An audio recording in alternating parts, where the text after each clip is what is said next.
Start करें।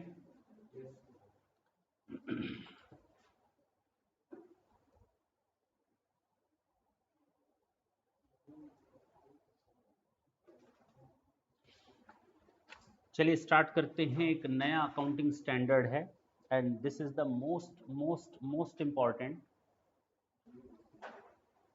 Accounting standard 14।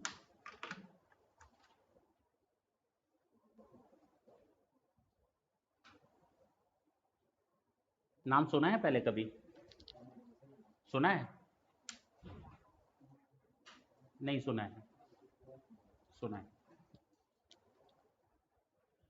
AS 14 accounting standard 14 basically accounting for amalgamation क्या बताता है? ये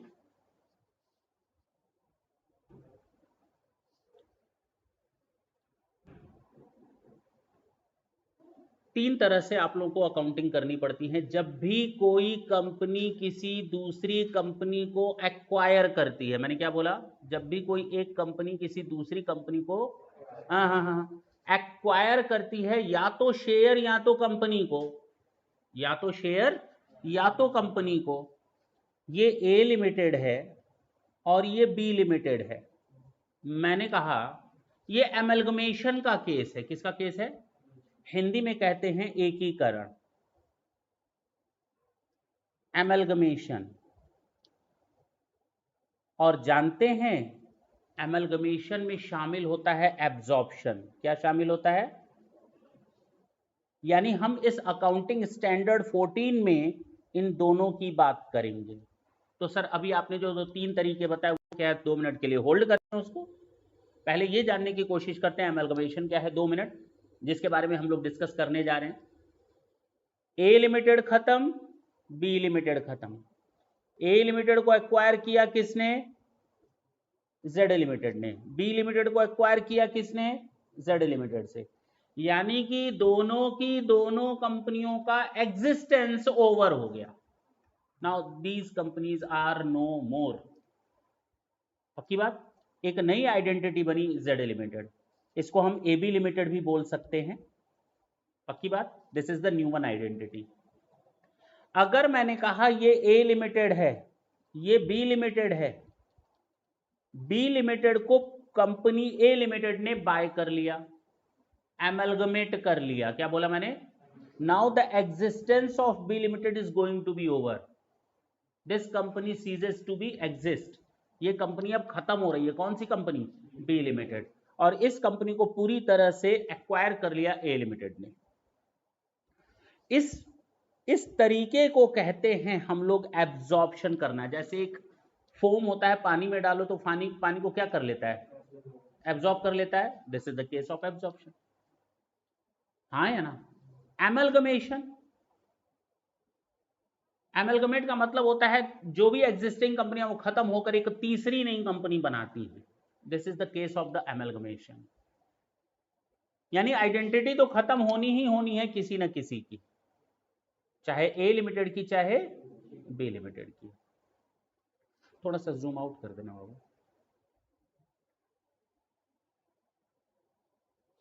ए लिमिटेड या बी लिमिटेड की, दोनों में से किसी न किसी की आइडेंटिटी क्या होगी? एंड होगी।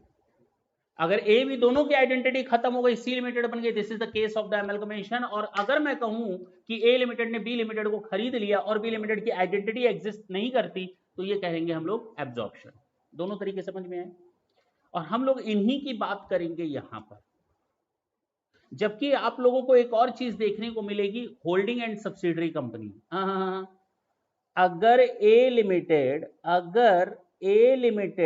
बी लिमिटेड के 10% शेयर को एक्वायर कर ले, अगर ए लिमिटेड बी लिमिटेड के 10% शेयर्स को एक्वायर कर ले, 15 को कर ले, 25 को कर ले, 45 को कर ले, तो it is normal a case of investment. It's a case of investment. ये इन्वेस्टमेंट का केस है। हाँ या ना? दूसरा, अगर ए लिमिटेड बी लिमिटेड के 55%, मोर देन 50% शेयर्स को एक्वायर कर ले, तो ये बन जाती है होल्डिंग कंपनी और ये बन जाती है सब्सिडरी कंपनी। ये हम लोग डिस्कस करेंगे AS 21 में। किसमें? जिसने पढ़ा है ठीक है, जिसने नहीं पढ़ा वो S21 में देखेगा इस चीज को। ठीक है, कोई दिक्कत है?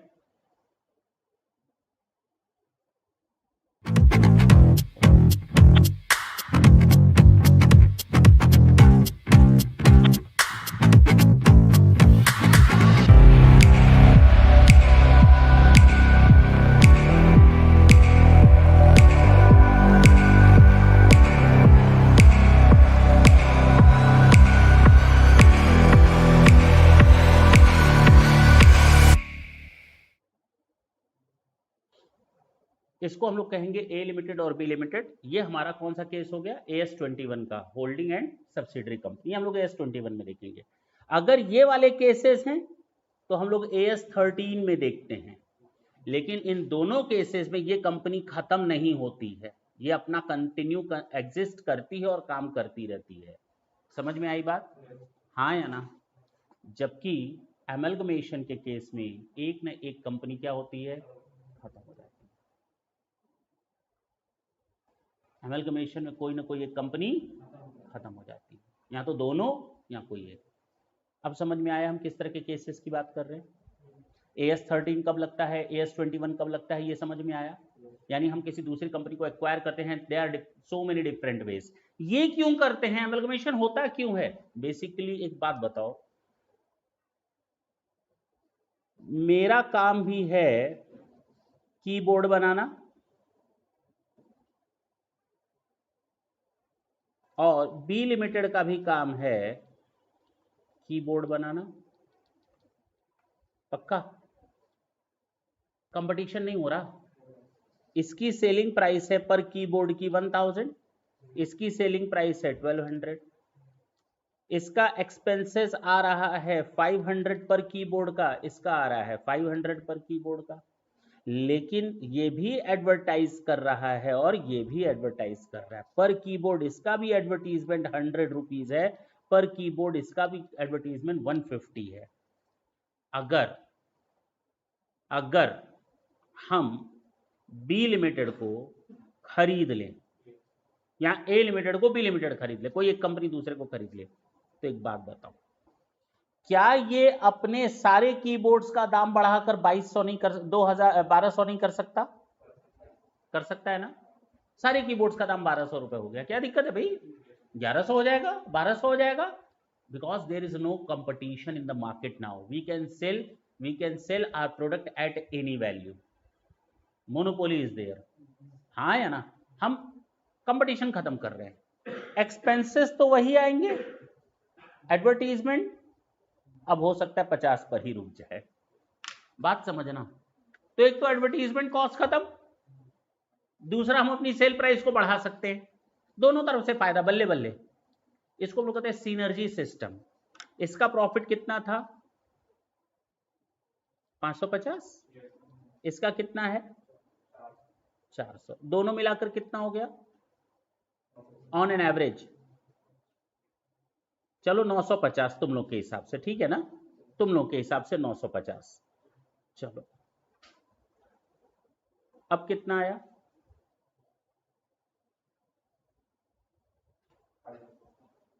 कितना हुआ दोनों मिलाकर? यानी 2 कीबोर्ड पहले बिकते थे तो हम 950 कमाते थे, अब 2 कीबोर्ड बिकेंगे तो 1300 कमाएंगे। तो 1 + 1 = 2 नहीं होता, 1 + 1 = more than 2 होता है, and this is known as a synergy system. और इसको हम क्या बोलते हैं? सिनर्जी। एक और एक 2 नहीं होते, 2 से ज्यादा होते हैं, इसको हम कहते हैं सिनर्जी सिस्टम। तो इस सिनर्जी का बेनिफिट लेने के लिए भी कंपनियां एमलगमेशन करती हैं। चलें, एमलगमेशन जानते हैं 2 तरीके का होता है।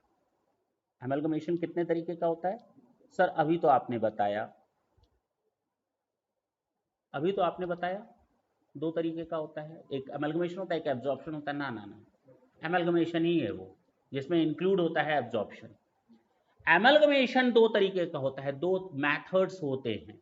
पहला, amalgamation in the nature of purchase, और दूसरा होता है amalgamation in the nature of merger. amalgamation in the nature of purchase and amalgamation in the nature of merger. एक और चीज सुनना चाहोगे? जो अकाउंटिंग ऑफ एमलगमेशन है, अकाउंटिंग जो एमलगमेशन की है वो भी दो तरह की होती है। उड़ी बाबा, मैं कंफ्यूज कर रहा हूं, लेकिन हाँ 2 मिनट बाद सब चीजें, बादल जो घिर रहे हैं वो छटने शुरू हो जाएंगे, ठीक है ना। दो तरह के एमलगमेशन की अकाउंटिंग होती है। पहली कहलाती है पूलिंग ऑफ इंटरेस्ट मेथड,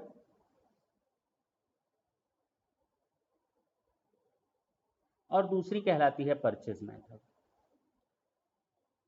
ये सब चीजें आएंगी अभी 2 मिनट बाद।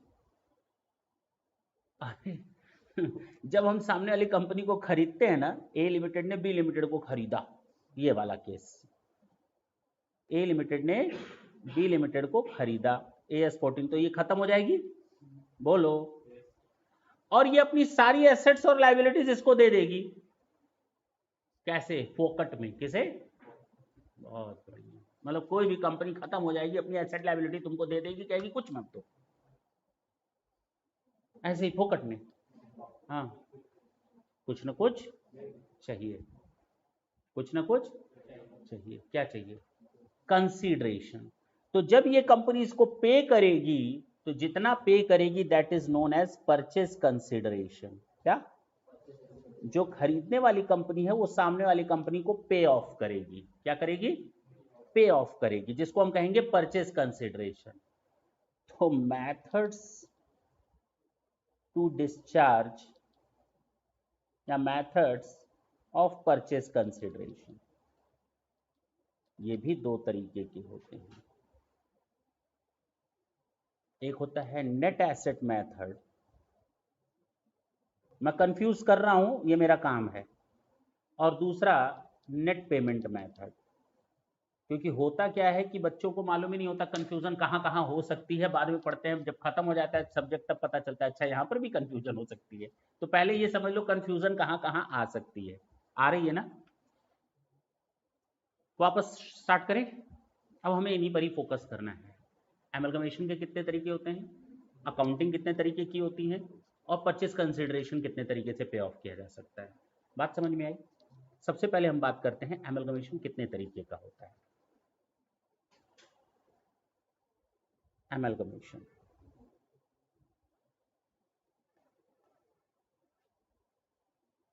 in the nature of merger, in the nature of merger,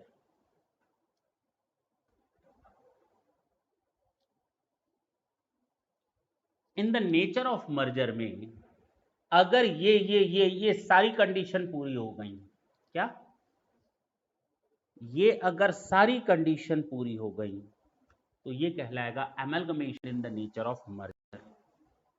अगर इसमें से कोई एक कंडीशन नहीं फुलफिल हो पाई,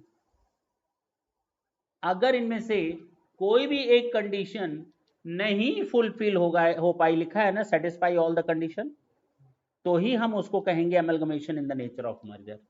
अगर कोई भी एक कंडीशन फुलफिल नहीं हो पाई तो वो कहलाएगा amalgamation in the nature of purchase. यानी for the purpose of having the amalgamation in the nature of merger we have to fulfil all these 5 conditions. If any one of these conditions are not fulfilled, then it is to be treated as amalgamation in the nature of purchase. Confuse क्यों हो? चलो हम ऐसे बात करते हैं। एक company की बैलेंस शीट दी हुई है आपको, ढंग से सुनना, 1 मिनट में सब खत्म हो जाएगा, झंझट खत्म। हमने आपको एक कंपनी की बैलेंस शीट दी,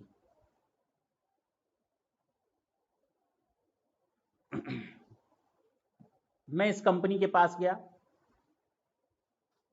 चलो तुमको तुम्हारी मम्मी ने पैसा दिया कि बेटा ये लो 100 रुपया आलू लेकर के आओ। क्या लेकर के आओ? आलू। हम तो गए थे बाजार में लेने को आलू, आलू आलू कुछ ना मिला, पीछे पड़ा तो आलू लेने गए 100 रुपए का मार्केट में, तो पूछा दुकानदार से कितने का है, उसने कहा 50 रुपए किलो। 40 रुपए किलो। कितने रुपए? तुमने कहा दे दो 2.5 किलो। उसने तराजू उठाया, आलू में डाला, आधा पसेरी तौला और आपको दे दिया, है कि नहीं? घर पे आए, झोला हिलाते हुए, मम्मी ने कहा क्या हुआ, ले आए। मम्मी ने आलू निकाला, उसके बाद एक डंडा निकाला, वो दनादन वो दनादन। मम्मी गलती क्या हुई? बेटा इसमें अच्छे आलू भी हैं और बुरे आलू भी हैं। तो मार क्यों पड़ रही है? क्योंकि इसमें बुरे आलू भी हैं, खराब वाले आलू भी आ गए। नहीं समझे? तो उसमें अच्छाई और बुराई दोनों साथ आ गई। अब दर्द तो बहुत हुआ। अगले दिन मम्मी ने फिर बोला बेटा इधर आओ ये लो 100 रुपया और जरा आलू लेकर के आओ। अब दुकानदार के पास गए, आलू कितने का? कहा 40 रुपए किलो। उसने तराजू फिर डाला। अरे रुको रुको रुको रुको, कुछ याद आ गया फ्लैशबैक में, है कि नहीं? क्या याद आया? वो डंडे, वो कुटाई। मत दो ऐसे, हम एक एक आलू निकालेंगे अपने हिसाब से। तो दुकानदार ने कहा पागल समझे हो, 50 रुपए किलो लगेगा। ठीक है कोई दिक्कत नहीं, 50 रुपए ही सही, लेकिन हम अपने मर्जी का आलू निकालेंगे। 2 किलो आलू ले आए घर पे। मम्मी ने कहा लाए हो? हाँ मम्मी ये लो। बेटा ये वेट तो कम लग रहा है, कितना है? 2 किलो है। वो डंडे डंडे पे लेकिन दोनों में एक चीज तो समझ में आई, जब वो तराजू अपना आलू में डाल रहा था और आपने अच्छा बुरा नहीं देखा। जब हम किसी कंपनी को बाय करने जाते हैं और इस तरह से बाय करते हैं कि आपकी अच्छी एसेट्स हैं, बुरी एसेट्स हैं, अच्छी लायबिलिटीज हैं, बुरी लायबिलिटी हैं, we are not concern with all those things. This is known as amalgamation the nature of. Common sense क्या बोलता है? मर्जर। परचेज, शॉपिंग करने जाते हो तो खराब चीज शॉपिंग करते हो इंसान, merger. Amalgamation in the nature of merger. इसको कहते हैं मर्ज कर देना, अच्छा भी हो बुरा भी हो उसको मर्ज कर दो। परचेज में क्या करते हो? अच्छा अच्छा निकालते हो ना, ये होता है amalgamation the nature of purchase. दोनों में फर्क समझ में आया? बेस समझ में आया? यहां पर यही कंडीशंस दी हुई हैं। अगर amalgamation in the nature of merger है तो ये सारी की सारी कंडीशंस पूरी होंगी। पहला, all the assets and all the liabilities must be transferred from the amalgamating company to the amalgamated company। चलो भाई, कंपनीज हैं, दो तरह की हैं। इसको हम नाम देंगे एमलगमेटिंग कंपनी। क्या नाम देंगे? और दूसरी कंपनी को क्या नाम देंगे? एमलगमेटेड कंपनी। इसको हम कहते हैं वेंडर कंपनी। क्या नाम देते हैं? और इसको हम कहते हैं परचेजिंग कंपनी। बोल सकते हैं नहीं बोल सकते? मां काम तो वही है। तो कभी हमारे मुंह से अगर निकल जाए एमलगमेटिंग तो कंफ्यूज मत होना, अगर कभी मेरे मुंह से निकल जाए वेंडर। ठीक है, अगर मैं बोल रहा हूं एमलगमेटिंग तो कभी कभी मैं एमलगमेटेड और कभी कभी मैं बोलूंगा परचेज कंपनी, तो कंफ्यूज नहीं ना रहोगे। तो कहता है if all the asset and all the liabilities, if all the assets and all the liabilities are transferred from amalgamating company to the amalgamated company without seeing whether those are in favor of the purchasing company or not। कोई फर्क नहीं पड़ता, profit making है, loss making है, सारी assets और सारी की सारी लायबिलिटीज, मैंने क्या बोला? सारी एसेट्स और सारी की सारी लायबिलिटीज ट्रांसफर करो यहां से लेकर यहां पर, ऑल एसेट्स, और दूसरा ऑल लायबिलिटीज। क्लियर हुआ? सारी की सारी एसेट्स और सारी की सारी लायबिलिटीज ट्रांसफर कर दो।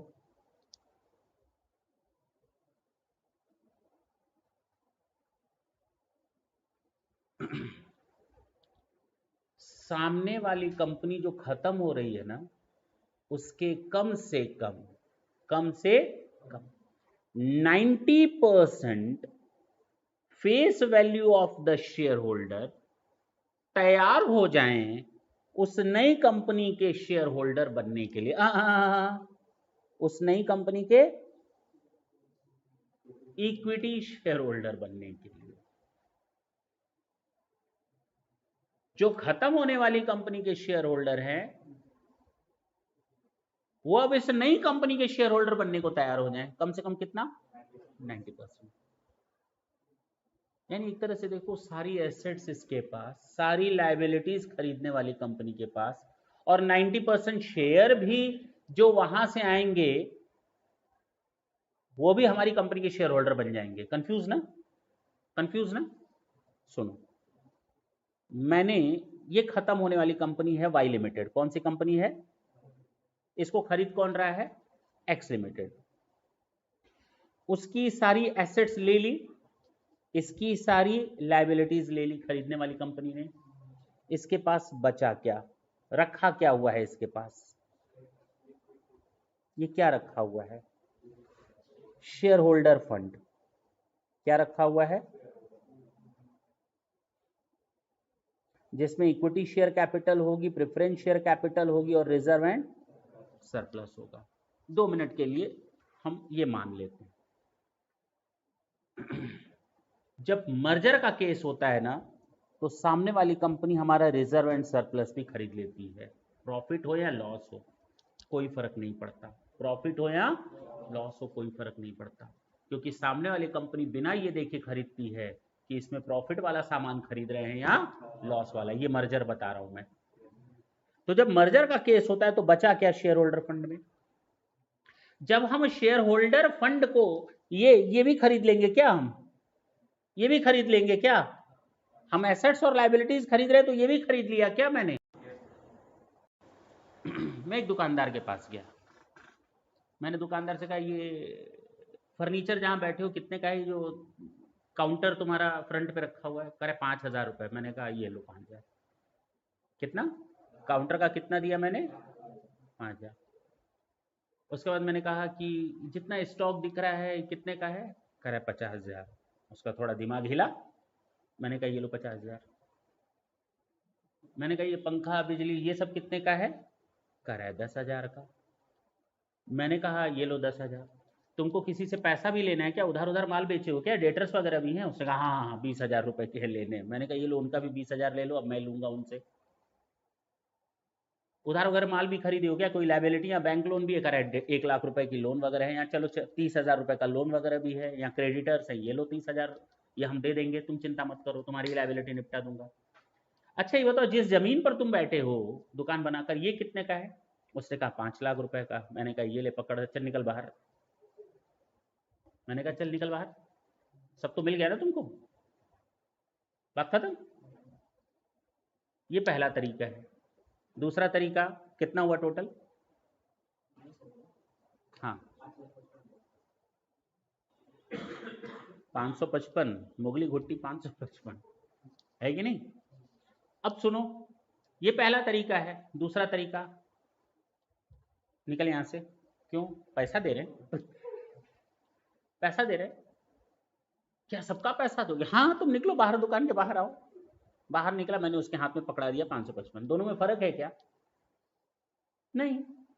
अल्टीमेटली उसकी सारी एसेट्स लायबिलिटी यहां पर भी मेरे पास आ रही थी, यहां पर भी आ रही थी। हम इनको लाइन बाय लाइन खरीदें या इनको खरीद लें, बात तो एक ही। नहीं समझे? इनको कैसे खरीद सकते हो? या तो तुम इनको खरीदोगे, अपने आप ये लोग भाग जाएंगे, क्या फायदा रहने का? जिस चीज के मालिक जब रहे ही नहीं, भागो। दूसरा तरीका, तुम लोग इतना पकड़ो, चलो निकलो यहां से। ये थोड़ी कि हम तुमको भी देंगे पैसा, इनका पैसा दे दिया ना, हो गया खत्म। पहला। दूसरा, चलो तुम ले लो, सब छोड़ कर जाओ यहां से। मेरी बात समझ में आ रही है? तो हमें 2 तरीके हैं पेमेंट करने के, या तो एसेट्स और लायबिलिटीज को पारी पारा खरीदे, लाइन बाय लाइन खरीदते चले जाएं, या फिर शेयर होल्डर्स को डायरेक्ट पेमेंट कर दें। Ultimately the impact would be the same. आया ना? हाँ पक्की बात है। तो मुझे इनको पैसा देना है। अगर मैंने, सुनो इधर ढंग से, मैंने इन सबका पैसा इनको दे दिया 5,55,000। कितना दिया? तो इनके हाथ में जेब में कितना पैसा पहुंचा? 5,55,000। मान लो इनका भी 5,55,000 बैलेंस है 2 मिनट के लिए, तो ये लोग आपस में खा पी करके छुट्टी करेंगे, घर जाएंगे। ऐसी कौन सी कंपनी होती है जो कैश रखी हो, शेयर कैपिटल हो, कुछ काम धाम है ही नहीं? तो भाई बंद करो कंपनी, आपस में बांट लो 5,55,000, घर जाओ अपने अपने। इसमें से सबसे पहले अपना पैसा निकाल लेंगे प्रेफरेंस वाले, उसके बाद जो बचा खुचा होगा निकालेंगे equity share holder. This is the way, ये तरीका है। दूसरा तरीका, मैंने asset liability line by line खरीदी। दूसरा तरीका था, मैंने कुछ नहीं पूछा, मैंने इन लोग को 5,55,000 दिया और इनको गेट आउट कर दिया। बात समझ में आ रही? तब भी ये बैलेंस शीट मेरी आ गई। ये 5,55,000 जो मैंने दिया है ना, this is known as purchase consideration, जो इस कंपनी को खरीदने का मैंने पेमेंट करना है, या इस कंपनी की एसेट्स लायबिलिटीज को खरीदने का मुझे पे ऑफ करना है। This is known as purchase consideration. इसको हम लोग परचेस कंसिडरेशन का नाम पीसी। तो पीसी का एक वर्ड तो समझ में आया, PC means the amount available for share holders only. Amount available for share holders only. कोई भी पीसी वो होती है जो कि शेयर होल्डर्स को देने के लिए होती है, यानी जो सामने वाली कंपनी मेरी कंपनी बिक रही है, तो मेरे शेयर होल्डर्स को जितना कुछ भी पैसा मिलेगा, शेयर होल्डर्स चाहे वो इक्विटी हो चाहे वो प्रेफरेंस हो, that would be counted under the category of purchase consideration. जो कुछ भी उनको मिलेगा, इसका मतलब सामने वाली कंपनी ने शेयर होल्डर्स को खरीदने के लिए इतना पैसा दिया। क्लियर हुआ? पक्का? पीसी का मतलब परचेस करना, उसका अगेंस्ट कंसिडरेशन देना। बताओ किसके अगेंस्ट कंसिडरेशन देते हो? शेयर होल्डिंग के खरीदने, क्योंकि मालिकाना हक ही तो खरीद रहा है, यहां पर ओनरशिप ही तो खरीदने जा रहे हैं। और ओनरशिप में थोड़ी देर में उस पर भी आएंगे। ओनरशिप खरीदने के लिए जो कुछ भी पेमेंट करोगे वो आएगा पीसी की कैटेगरी में, वो आएगा पीसी की कैटेगरी में। क्लियर हुआ? पहली कंडीशन मैंने बोली, सुनना।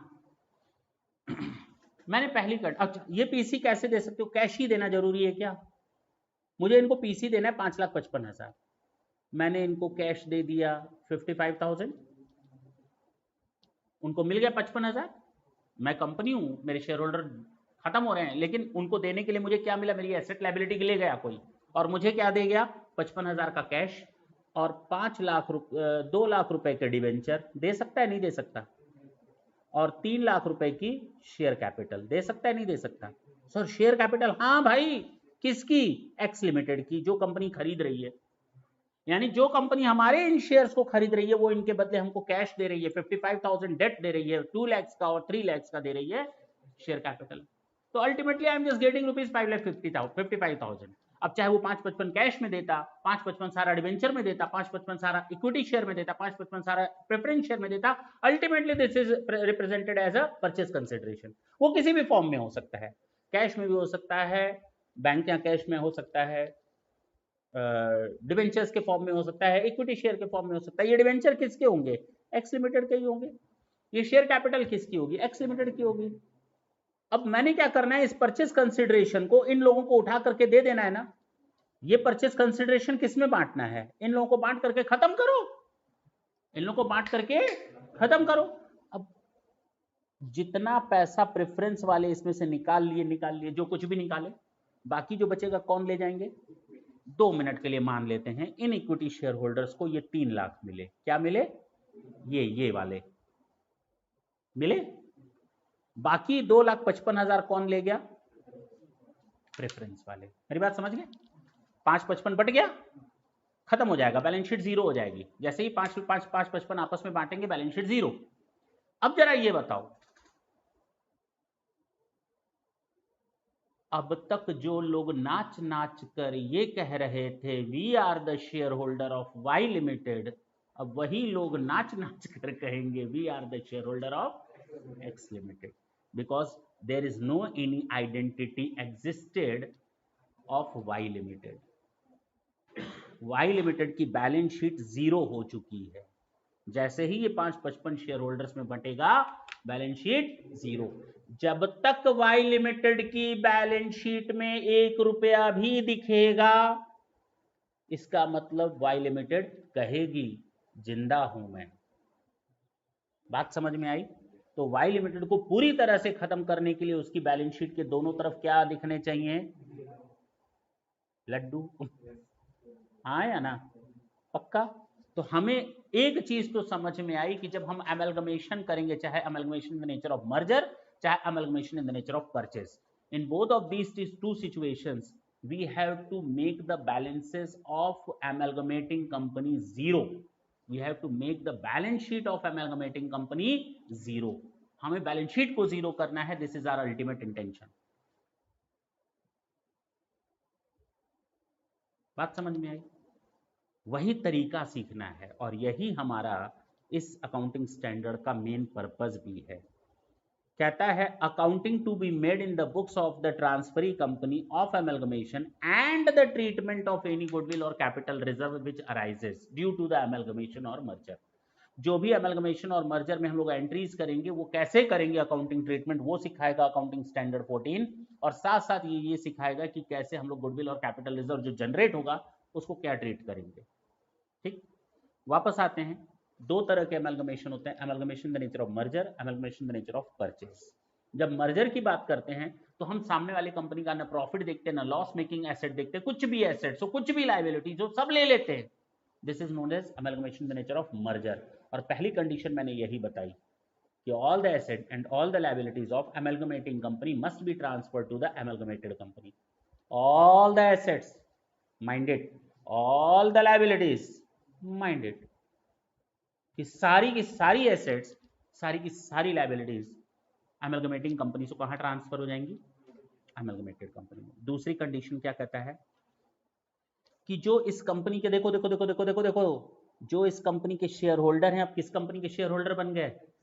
एक्स लिमिटेड के. बन गए ना? बन गए ना? तो कम से कम 90% of the share holder of amalgamating company becomes the share holder of the amalgamated company. ये मर्जर होता है.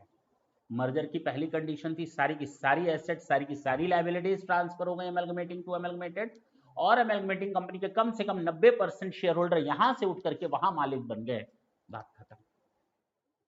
ये दूसरी कंडीशन. ठीक.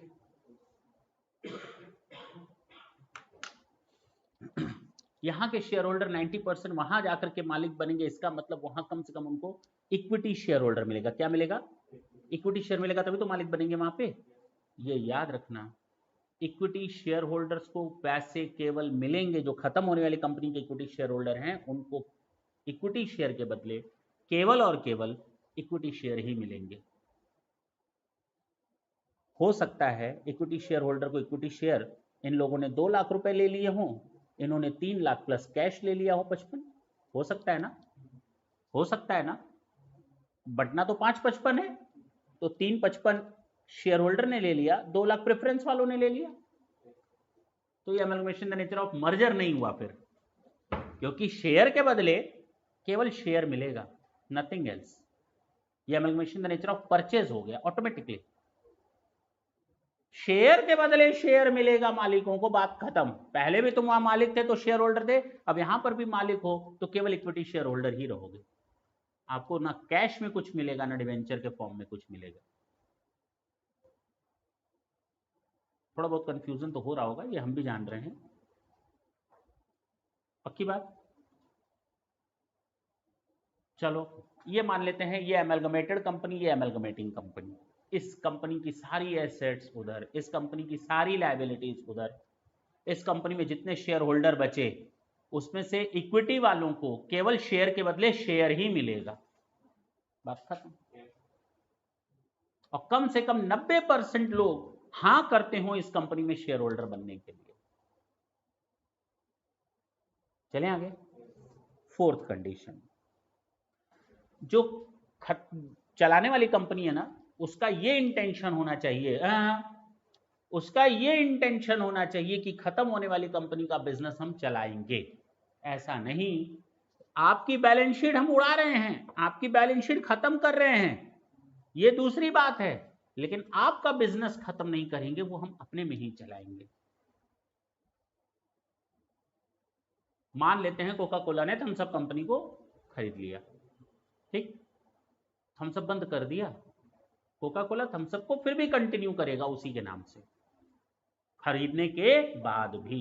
अब समझ में आई बात, क्लियर हुआ? तो उसका इंटेंशन होना, हाँ, फिर एक गड़बड़ हो गया, बार बार सर ये छोटी छोटी चीजें, intended to be carried on, intention must be clear. खरीदते समय मेरा इंटेंशन साफ है that after acquisition I am not going to shut down the amalgamating company, I'll continue the business of the amalgamating company. But later on if my intention is going to be changed, yes it can change, but at the time of the acquisition my intention was clear. जब हम खरीद रहे थे उस company को, उस समय मेरा इंटेंशन क्लियर था कि मैं उस कंपनी की बैलेंस शीट को खत्म तो कर रहा हूं लेकिन उसके बिजनेस को कंटिन्यू करूंगा, दैट इज फॉर श्योर। उसके बिजनेस को कंटिन्यू करने का इंटेंशन होना चाहिए। इंटेंशन वर्ड इज इंपॉर्टेंट, बोलो।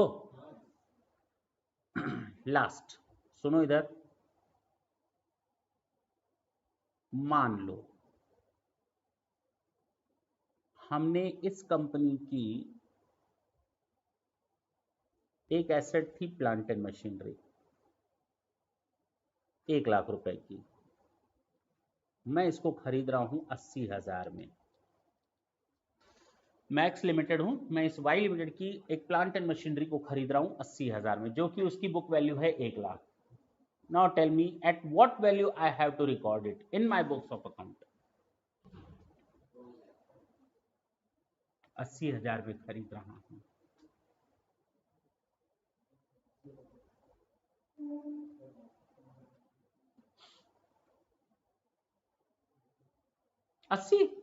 नॉर्मली 80। अगर मैं 10 रुपए की चीज 5 रुपए में खरीदूं तो मेरे लिए कॉस्ट क्या है? 5। I will record it at ₹5। I am just paying ₹5। मैं अगर आपको 10 रुपए की चीज के बदले 5 रुपए दे रहा हूं तो मेरी जेब से कितना निकल रहा है? 5 रुपए। तो मैं कितने पर रिकॉर्ड करूंगा? 10 रुपए पर, 5 रुपए पर। सुन, 5 रुपए पर। This is the common sense. अगर मैं ये पेन खरीदने गया मार्केट में 6 रुपए में मिली तो मैं कितने पर रिकॉर्ड करूं? बात खत्म हो गई, 100 की एक बात। लेकिन मर्जर कहता है ना, मर्जर कहता है ना, कोई बुक वैल्यू में चेंज नहीं होगी। आप पेमेंट कितना करेंगे इसका? कितना करेंगे? कितना पेमेंट करेंगे? 80,000।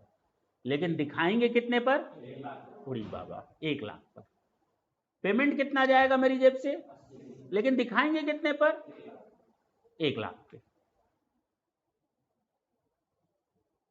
यानी अगर उसकी बैलेंस शीट में कोई चीज 1 लाख में दिख रही है तो ये मेरी बैलेंस शीट में भी अब 1 लाख में ही ऐड होगी, even though I am paying ₹80,000 against that।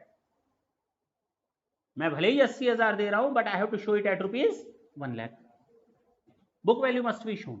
ये कहता है last condition, no adjustments are needed to be done in the books of the amalgamated company while incorporating the book value of assets and liabilities of amalgamating company. No any adjustment are needed to be done in the book value of the amalgamating company while those assets and liabilities are to be incorporated in the financial statement of amalgamated company. No any adjustment are needed to be done. We have to pick those assets from the balance sheet of the amalgamating company and we have to put it at the same value. हमको उसमें changes नहीं करने हैं, भले ही हम कम दे रहे हूं ज्यादा दे रहे हूं, वो बात की बात है। क्या ट्रीटमेंट होगा, that is quite different thing. What the treatment shall be done in the books of the amalgamated company, we'll see it later on. What the adjustment are needed to be done in the financial statement of the amalgamated company, yes, that is the matter of next stage. वो हम बाद में देखेंगे, अभी उसके लिए काहे के लिए बीमार पड़े। बस इतना समझ में आना चाहिए, these 5 conditions are must be fulfilled। कौन कौन सी 5 कंडीशन है मर्जर नेचर होने के लिए? पहला, सारी एसेट्स एंड सारी लायबिलिटीज चली जाएं, वहां के 90% शेयर होल्डर मेरे में शेयर होल्डर बनने को तैयार हो जाएं। इक्विटी शेयर होल्डर को हम शेयर के बदले केवल और केवल इक्विटी शेयर ही देंगे, nothing else. Fourth, there must be an intention of the amalgamated company to carry on the business of the amalgamating company. And the last one, no any adjustments in the book value of assets and liabilities of the amalgamating company. ठीक है ना, पक्की बात है, ये 5 condition तैयार रहेंगी। Clear? मैंने कहा कि वहां से शेयर होल्डर उठ करके यहां पर भी शेयर होल्डर बन जाए और 90% मान लो। अब जो हमको उनको शेयर के बदले शेयर देने हैं वो कैलकुलेट हो करके आए 5100.5 शेयर दे दें। मेरे पास कैलकुलेट होकर के आए कि ये खरीदने वाली कंपनी बिकने वाली कंपनी को इतने इक्विटी शेयर देगी और शेयर के बदले क्या देना है? केवल शेयर।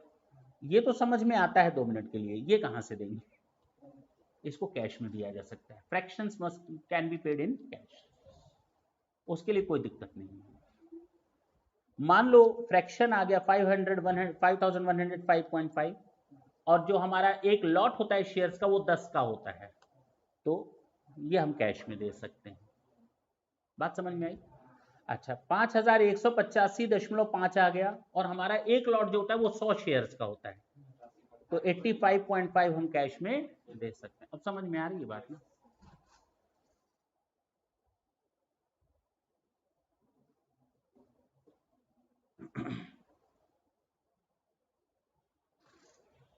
बहुत इंपॉर्टेंट डेफिनेशन थी ये, amalgamation in the nature of merger.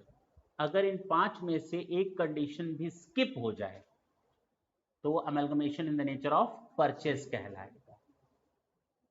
सुन लो, और जब amalgamation in the nature of purchase होता है ना, तो हम कुछ भी खरीद सकते हैं, किसी भी रेट से खरीद सकते हैं, और जिस रेट पर खरीदेंगे उसी रेट पर रिकॉर्ड करेंगे, क्योंकि we are not going to treat the amalgamation in the nature of merger. Purchase में फ्रीडम है, हाँ सामने वाली कंपनी खत्म हो जानी चाहिए ये तो श्योर होना चाहिए। बात समझ में आई? बोलो।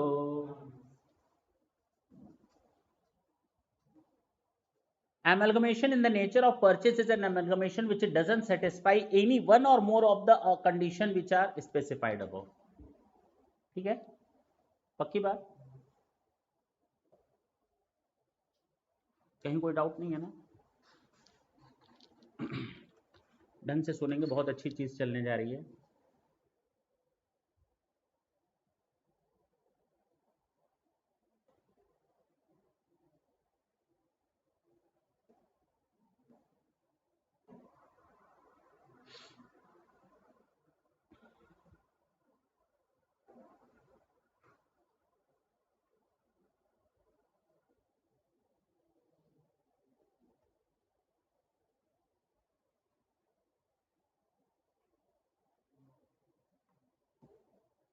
सुनिए इधर,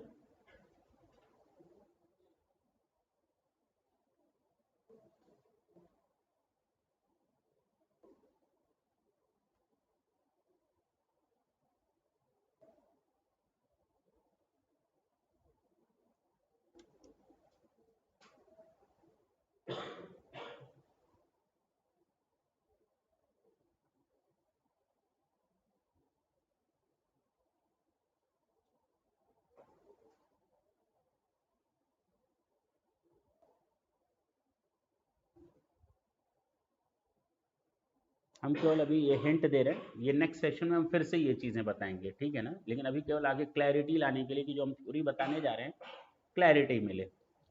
ये हमारी लाइबिलिटीज़ हैं, इक्विटी एंड लाइबिलिटीज़, और ये हमारी एसेट्स हैं। हम ओल्ड सिस्टम में बैलेंस शीट बना रहे हैं, टेंशन ना लेंगे। फिक्स्ड एसेट,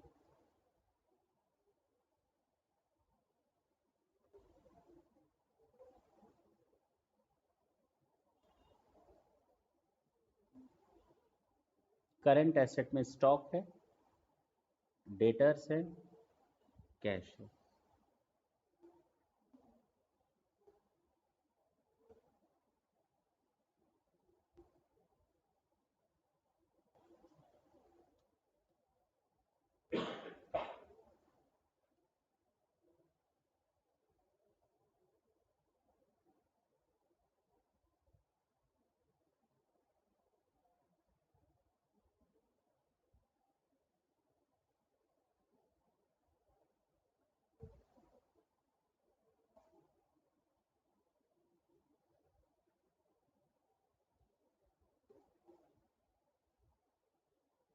ठीक है, अब इस बैलेंस शीट को कौन खरीद रहा है?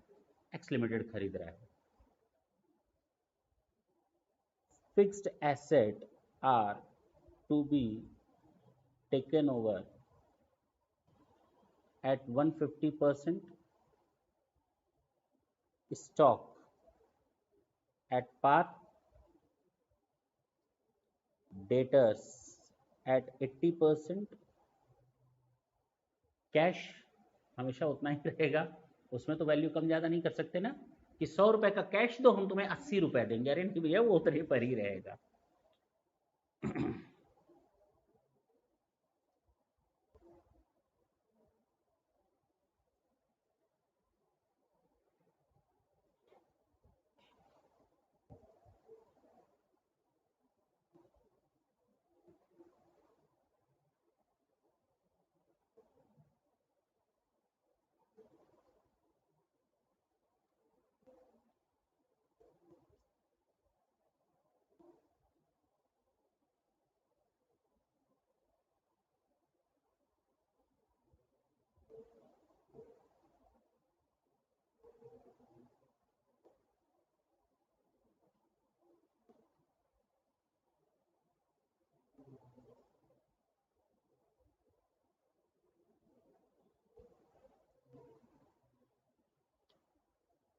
हाँ, कैलकुलेट करो पीसी। हम आपके सामने एक छोटा सा क्वेश्चन दिए हैं, आपको पीसी कैलकुलेट करना है, purchase consideration. Purchase consideration means the amount available for the distribution to the shareholders only। यही तो थोड़ी देर पहले मैंने बोला, कोई भी ऐसा अमाउंट जो शेयर होल्डर को बांटने के लिए है, दिया जाना है एक्स लिमिटेड से वाई लिमिटेड को, that is known as purchase consideration. पक्का? अब हम कैलकुलेट करने जा रहे हैं और तुम लोग गलत गलत जवाब दो, पक्का ना? Solution, calculation of PC.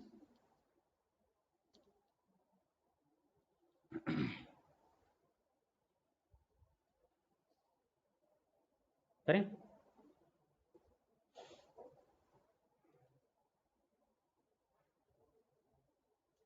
कौन सा मेथड लगेगा यहां पर?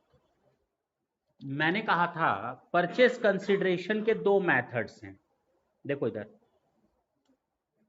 नेट एसेट मेथड एंड, मैंने कहा था दो तरह के एमलगमेशन होते हैं, परचेस और मर्जर, बता दिया, इसमें अब कोई डाउट नहीं है। अकाउंटिंग बाद में देखेंगे, पहले हम पीसी को देख लेते हैं।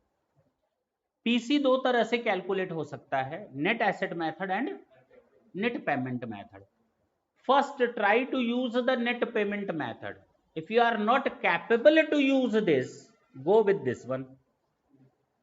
First, try to use net payment method. उठो, ये लो पैसा, निकलो यहां से, इसको हम कहते हैं नेट पेमेंट। ये लो नेट पेमेंट और निकल। नेट एसेट का मतलब ये एसेट का, ये लायबिलिटी का, ये एसेट का, ये लायबिलिटी का, बुट, दोनों तरीके। यहां कौन सा तरीका यूज करें, मेरी बात अभी खत्म नहीं हुई। नेट पेमेंट मेथड वही यूज हो सकता है जब आपको शेयर होल्डर्स को दिए जाने वाले अमाउंट्स की 100% नॉलेज हो। अरे,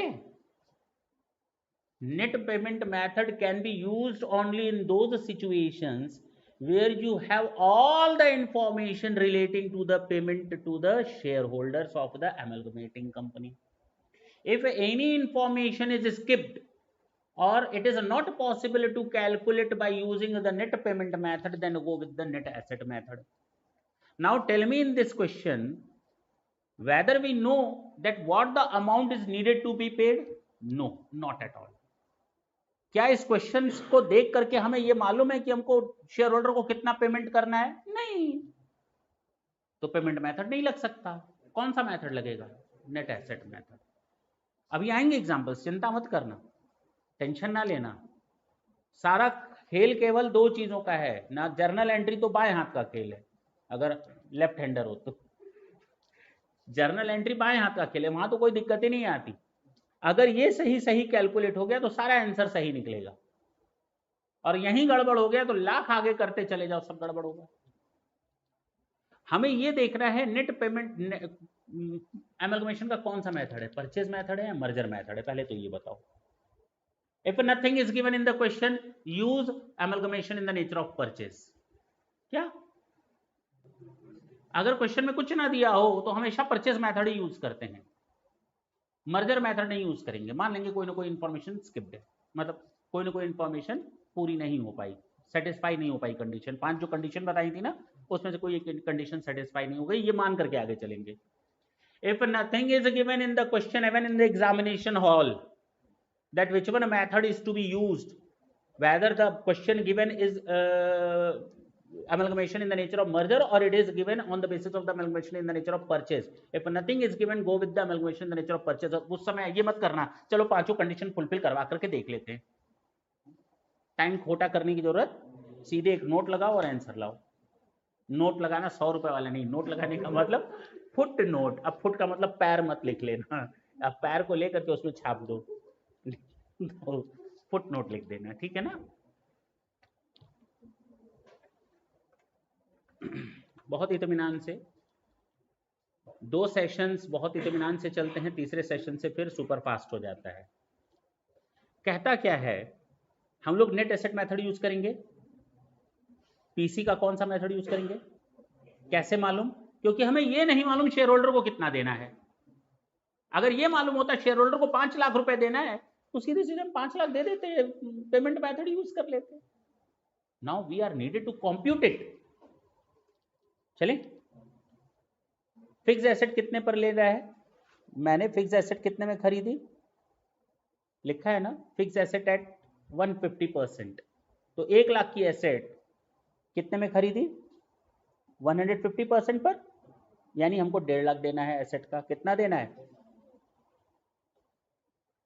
हमने स्टॉक खरीदा 1 लाख का और कितने पर खरीदा, पार पर, कितने रुपए का, 1 लाख का 1 लाख में। हमने डेटर्स खरीदे 80% पर, क्या खरीदे, 50,000 का 80%, कर लो कैलकुलेटर से। हाँ चलिए, कैश को कुछ ना दिया हो तो, कैश कुछ ना दिया हो तो सेम वैल्यू पर लेंगे। सर ये भी तो हो सकता है वो ना लिया हो, आप ये कैसे मान लेंगे कि वो लिया है, हो सकता है कैश ना लिया हो, सामने वाली कंपनी का कैश लेकर क्या करोगे रे, है कि नहीं। जब कुछ ना दिया हो तो मान लेंगे कि ले लिया है, ठीक। या तो सीधे सीधे बोल दो कैश नहीं लिया, नहीं तो मान लेंगे ले लिया। क्रेडिटर्स कितने पर, 90%, माइनस कर देना,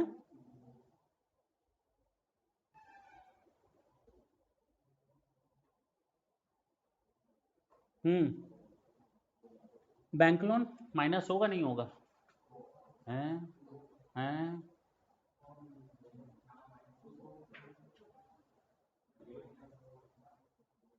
लिया नहीं लिया उसने,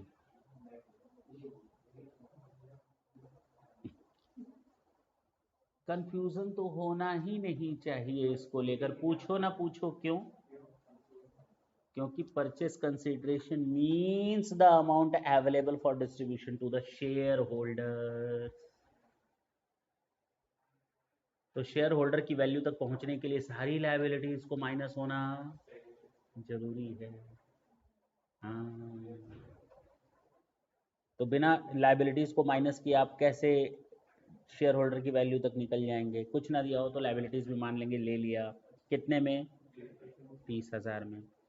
अब बताओ ये जो वैल्यू आएगी यही तो शेयर होल्डर में बटेगी, हाँ या ना, कितना है, हाँ 30,000, 2,72,000, ये हो गया परचेस कंसिडरेशन। अब आओ इधर, डिस्चार्ज ऑफ पीसी,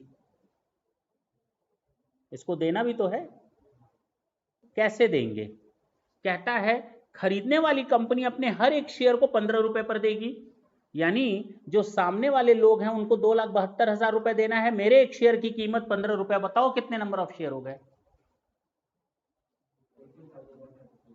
18,000। अच्छा यही आना था क्या? चलो 10 रुपए अलग कर लो और प्रीमियम को अलग कर लेना, कितना आया? 90,000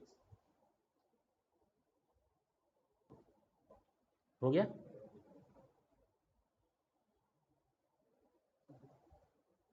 पक्का? ये डिस्चार्ज ऑफ पीसी है, ये ऐसे दे देंगे, हमने अप्रोक्स ले लिया है, टेंशन ना लेना, ठीक? ये तरीका है। अब ये बताओ, ये क्लियर है ना कि हमने इसमें कौन सा मेथड यूज किया? Amalgamation the nature of merger और परचेज। अभी तक तो परचेज आया ना। दूसरा, पीसी का कौन सा मेथड यूज किया है?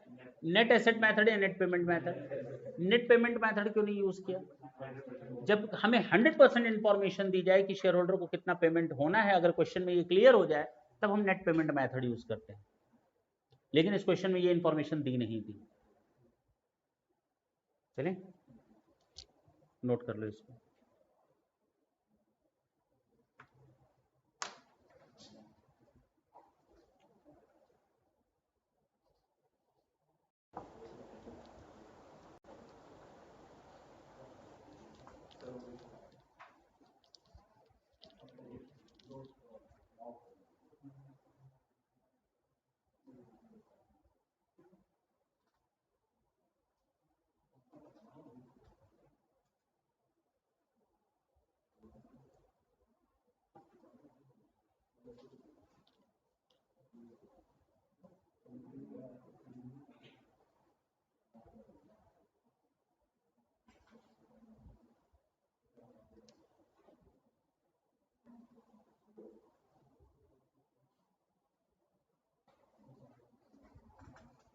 चलें,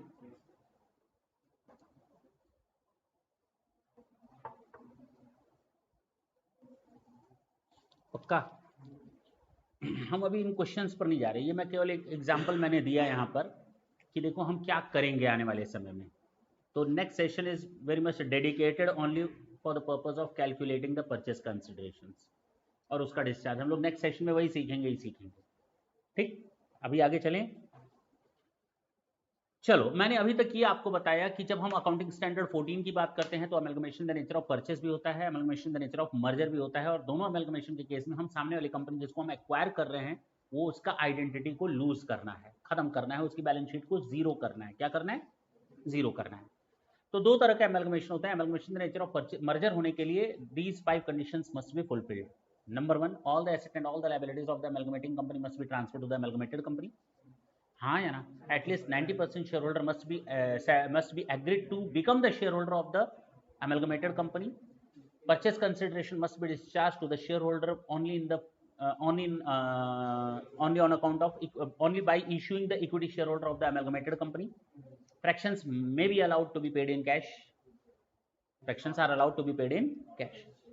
There must be an intention of the amalgamated company to continue the business of the amalgamating company. And the last one, there would not be any adjustment in the book value of asset and liabilities of the amalgamating company while incorporating those assets and liabilities in the books of the amalgamated company. पक्की बात? और amalgamation the nature of purchase वो होता है जो इन पांचों condition में से किसी एक या अधिक कंडीशंस को सेटिस्फाई ना करे। जब हम amalgamation in the nature of purchase करते हैं उस समय जो हम लोग डेबिट क्रेडिट का फंडा यूज करेंगे अकाउंटिंग का, उसको हम लोग कहते हैं परचेज मेथड की अकाउंटिंग। कौन सी अकाउंटिंग? जब हम अकाउंटिंग की बात करते हैं परचेज मेथड में तो वो परचेज मेथड ही होती है।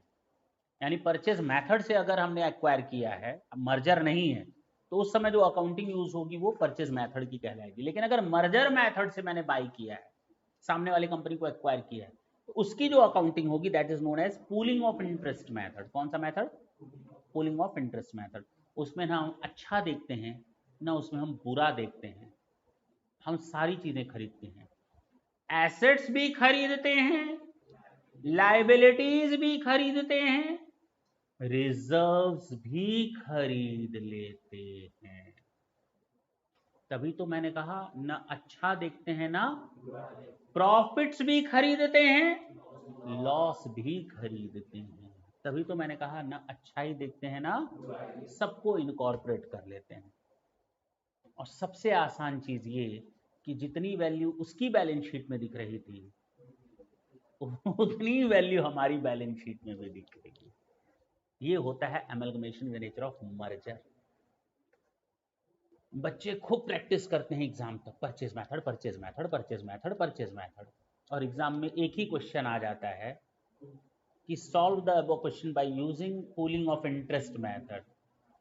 वहीं पर धराशायी, क्योंकि साल भर मेहनत किस पर की, 90% क्वेश्चंस किसके दिए होते हैं बुक्स में, 95%, लेकिन कंसेप्ट क्लियर ना होने की वजह से वो छोटा सा चेंज ना कर पाने की वजह से सब धराशायी। ठीक है ना? तो केवल ये कहानी याद रखोगे तो इसकी अकाउंटिंग करने में कोई दिक्कत ही नहीं आती है। चलिए, परचेस कंसिडरेशन मैंने दो मेथड्स बताए, नेट एसेट मेथड और नेट पेमेंट मेथड। क्लियर है ये सब?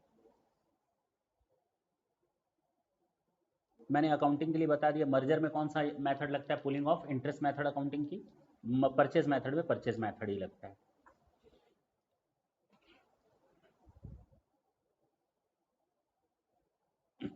चलो, हमने परचेज मेथड से खरीदा सामने वाली कंपनी को, हमने मर्जर मेथड से खरीदा।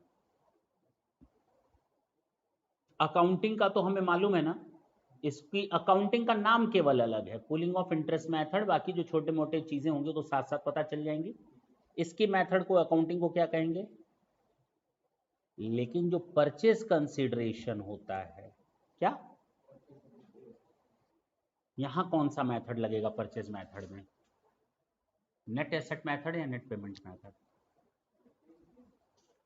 परचेज मेथड में नेट एसेट मेथड लगेगा या नेट पेमेंट मेथड लगेगा, बोलो। और यहां पर नेट एसेट या नेट पेमेंट? नहीं तो नेट पेमेंट किस में लगेगा और नेट एसेट किस में लगेगा? इतनी मार खाओगे तुम लोग, इससे क्या फर्क पड़ता है भाई, कोई भी मेथड यूज करो नेट एसेट से लगाओ या नेट पेमेंट से लगाओ। अरे इंसानों, तुम लोग सामने वाले को पेमेंट को, मैंने कहा if it is not practically be possible to use net payment then go with the net asset. तो दोनों में से कोई भी मेथड यूज हो सकता है भाई, नेट पेमेंट मेथड भी यूज हो सकता है और नेट एसेट मेथड भी यूज हो सकता है। ये सब कंफ्यूजन दिमाग से हटाओ।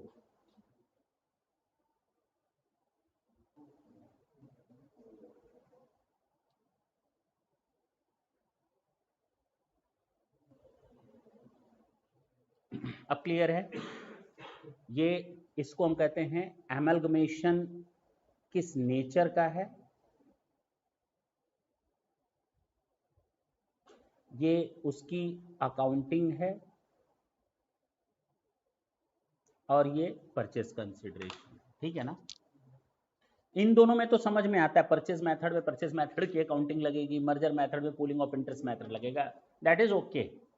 अब ये नहीं कह सकते परचेज मेथड में हम तो पूलिंग ऑफ इंटरेस्ट मेथड लगाएंगे, अरे भैया काहे से लगा पाओगे, परचेज मेथड में पूलिंग ऑफ इंटरेस्ट मेथड नहीं लग सकता, और ना मर्जर मेथड में परचेज मेथड लग सकता है, वो तो अपनी जगह स्टैट है। प्रॉब्लम है परचेज कंसिडरेशन, यस दोनों मेथड यूज कर सकते हो, जैसा क्वेश्चन वैसा आंसर। बोलो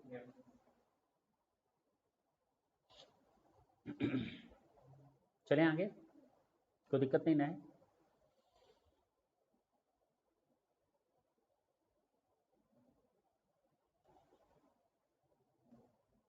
जो इंपॉर्टेंट चीज है ढंग से समझना इधर।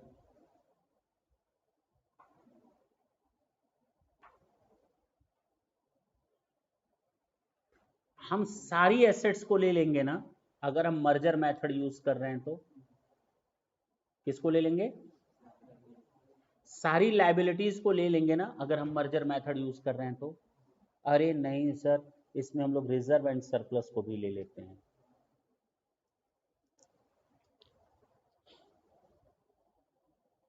ये सारी चीजें हम किनारे कर लेते हैं, ये कहलाता है मर्जर मेथड। अब अगर नेट एसेट मेथड यूज करना है, सुन सुन सुन सुन, तो इन सबको ऐड कर लो, जितनी वैल्यू पर खरीदा है कि बुक वैल्यू पर।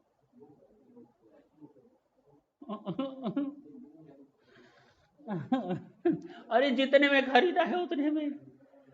पीसी कैलकुलेट कर रहे हो भाई।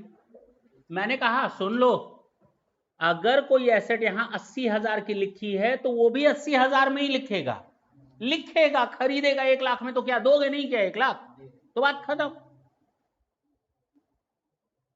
हम उसका कैलकुलेशन कर रहे हैं, पीसी का, परचेज कंसिडरेशन। दो, जितना देना है दो, लेकिन जब इसको अपनी बुक्स में हम लिखेंगे ना तो 80,000 पर ही लिखेंगे, बस इतना फर्क है। मुझे भी मालूम है, पहली बार है तो जाहिर सी बात है हम भी ये मानकर चल रहे हैं, इसीलिए बार बार उसी चीज पर फोकस कर रहे हैं।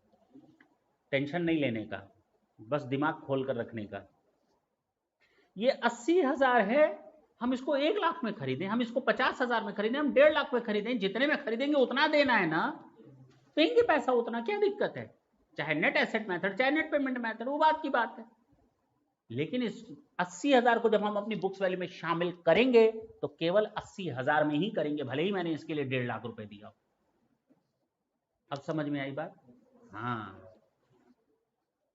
तो अब बताओ, सुन लो, 80,000 को मैंने 1.5 लाख में खरीदा, तो हम पीसी कैलकुलेट करते समय 1.5 लाख को यूज करेंगे। पीसी कैलकुलेट करते समय, कैलकुलेशन, अकाउंटिंग नहीं, कैलकुलेशन 1.5 लाख रुपए। जो एसेट जितने में खरीदेंगे उतने पर, लेकिन ये ध्यान रहे सारी एसेट्स, एवन यहां जो लॉसेस होंगे ना उनको भी खरीद लेंगे, यहां जो प्रॉफिट्स होंगे ना उनको भी खरीद लेंगे पीसी कैलकुलेट करते समय। और सारी लायबिलिटीज को माइनस करने के बाद जो बचेगा वो शेयर होल्डर्स के लिए बचेगा। अब क्लियर हुआ? उसमें से सबसे पहले किसको देंगे? जो बचेगा सब कौन ले लेगा? बात समझ में आई? लेकिन जब हम परचेज मेथड यूज करेंगे, कौन सा मेथड?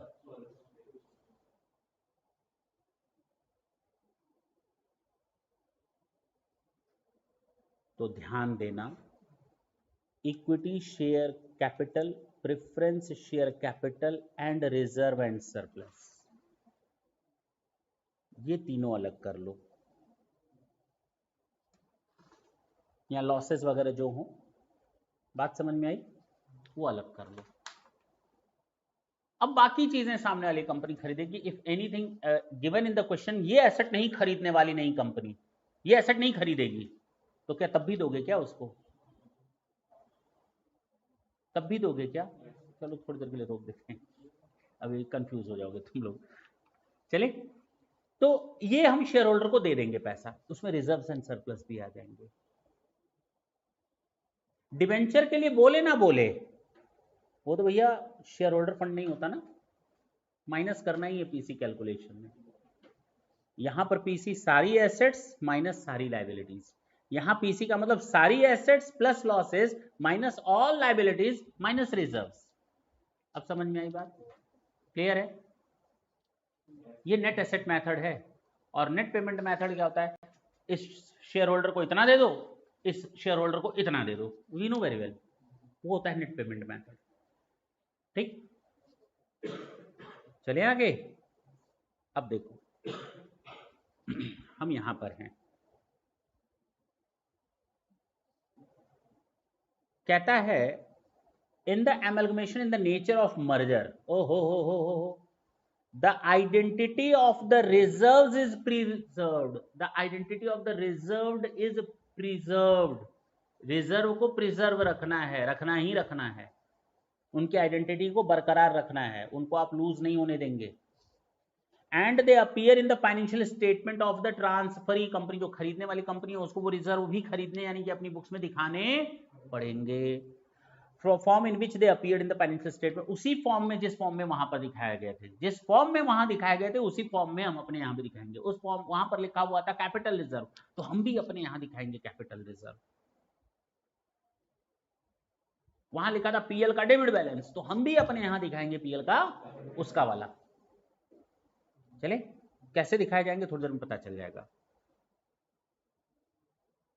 अगर ये परचेज मेथड हो तो तब काहे से रिजर्व लोगे, वो तो शेयर होल्डर फंड में चला जाएगा, वो तो शेयर कैपिटल का हिस्सा बन जाएगा। क्यों, नीचे देखो ना, वो किसका हिस्सा बन जाता है, शेयर होल्डर फंड का।